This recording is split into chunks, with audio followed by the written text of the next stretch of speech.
नमस्कार। मनुज बली नहीं होत है, समय होत बलवान। भीलन लूटी गोपियाँ, वही अर्जुन वही बाण। तो मनुष्य नहीं, समय बलवान होता है। ये बात हर मनुष्य को याद रखनी चाहिए।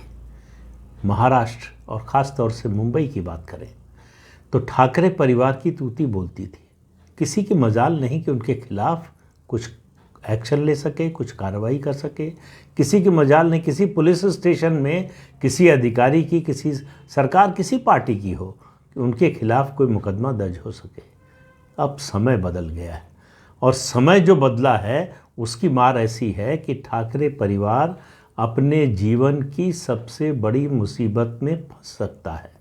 और वो फंसेगा कि नहीं ये पहले तय करेगा बॉम्बे हाई कोर्ट, और उसके बाद तय करेगी एकनाथ शिंदे और देवेंद्र फडणवीस की सरकार। इन दोनों पर निर्भर है कि वो बच जाएंगे या छूट जाएंगे, या बच जाएंगे या फंस जाएंगे। तो मामला क्या है बताता हूँ। मामला ये है कि बॉम्बे हाई कोर्ट में कल एक PIL पर सुनवाई हो रही थी। PIL फाइल की है 38 वर्षीय गौरा भिड़े और उनके 78 वर्षीय पिता ने।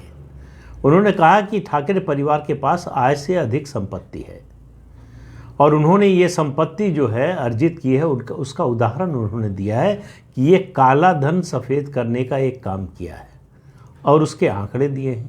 उन्होंने कहा कि ठाकरे परिवार का जो मतलब शिवसेना का जो मुखपत्र है सामना, और एक पत्रिका भी निकलती है, उसका सर्कुलेशन ब्यूरो ऑफ ऑडिट से कभी ऑडिट नहीं हुआ। वो कितनी बिकती है कि नहीं, वो मैगजीन या वो अखबार कितना बिकता है कि नहीं, ये किसी को नहीं मालूम। कोरोना के दौरान जब देश ही नहीं दुनिया भर के अखबारों पर संकट था, सबका रेवेन्यू गिर रहा था, सबके विज्ञापन गिर रहे थे, सबकी आमदनी गिर रही थी, उस दौरान सामना की आमदनी रेवेन्यू बढ़ रहा था। उन्होंने कहा कि कोरोना के दौरान सामना ने 44 करोड़ का रिटर्न दिखाया, ट्रांजैक्शन दिखाया और 11.5 करोड़ का मुनाफा दिखाया। ये उन्होंने कहा कि ये काला धन सफ़ेद करने का एक जरिया है। इस पर सुनवाई शुरू हुई, दोनों पक्षों की बात सुनी गई। उधर से उद्धव ठाकरे और उनके बेटे की ओर से, आदित्य ठाकरे की ओर से उनके जो वकील थे, उन्होंने कहा कि इस पिटीशन को, इस PIL को रद्द कर दिया जाना चाहिए, क्योंकि इन लोगों ने, भिड़े परिवार ने बताया कि उन्होंने इस बारे में जुलाई में 11 जुलाई को पुलिस में कंप्लेंट भी की थी। पुलिस ने कोई एक्शन नहीं लिया। 26 जुलाई को उन्होंने रिमाइंडर भेजा, उस पर भी कोई कार्रवाई नहीं हुई। तो उद्धव ठाकरे के वकील ने कहा कि भाई जब पुलिस ने कोई कार्रवाई नहीं की तो इस मामले को रद्द कर देना चाहिए। इनकी मांग है कि अब CBI और ED की जांच हो, इस मामले की मनी लॉन्ड्रिंग की जांच हो, CBI की जांच हो कि ये कैसे ब्लैक मनी को वाइट किया जा रहा है।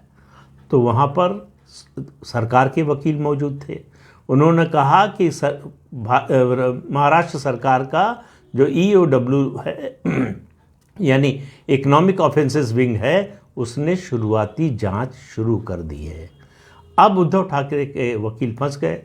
पहले कह रहे थे सरकार ने कोई कार्रवाई नहीं की तो इस मामले को ख़त्म कर देना चाहिए, PIL को रद्द कर देना चाहिए।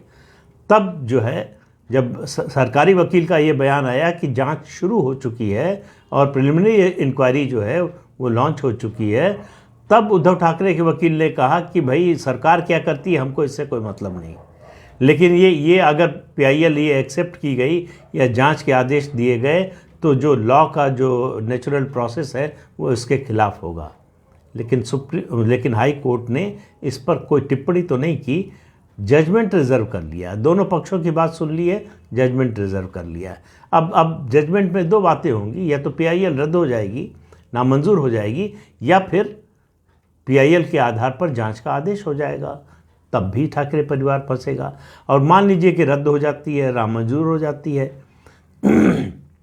तो सरकार की जो जांच शुरू हुई है वो उनका जीना मुश्किल करेगी। तो ठाकरे परिवार की आय पर सवाल राजनीतिक रूप से बयानबाजी में तो लगते रहे हैं, लेकिन इस तरह से कानूनी कार्रवाई के रूप में पहली बार इस तरह की कोशिश शुरू हुई है। और आप मानकर चलिए कि अगर सरकार के वकील ने वहाँ अदालत में ये बात कही है तो बड़ी गंभीरता से कही है, और एकनाथ शिंदे और देवेंद्र फडणवीस की सरकार इसका मतलब इस मामले में गंभीर है। तो उद्धव ठाकरे की मुश्किलें लगातार बढ़ती जा रही हैं और आने वाले दिनों में इनके और बढ़ने की आशंका है। तो ठाकरे परिवार को केवल राजनीतिक रूप से लड़ाई नहीं लड़नी है, सुप्रीम कोर्ट में लड़ाई सिर्फ नहीं लड़नी है, चुनाव आयोग में ही नहीं लड़ना है, जनता के बीच में, मतदाता के बीच में नहीं लड़ना है, ये कानूनी लड़ाई है अपनी संपत्ति को लेकर भी।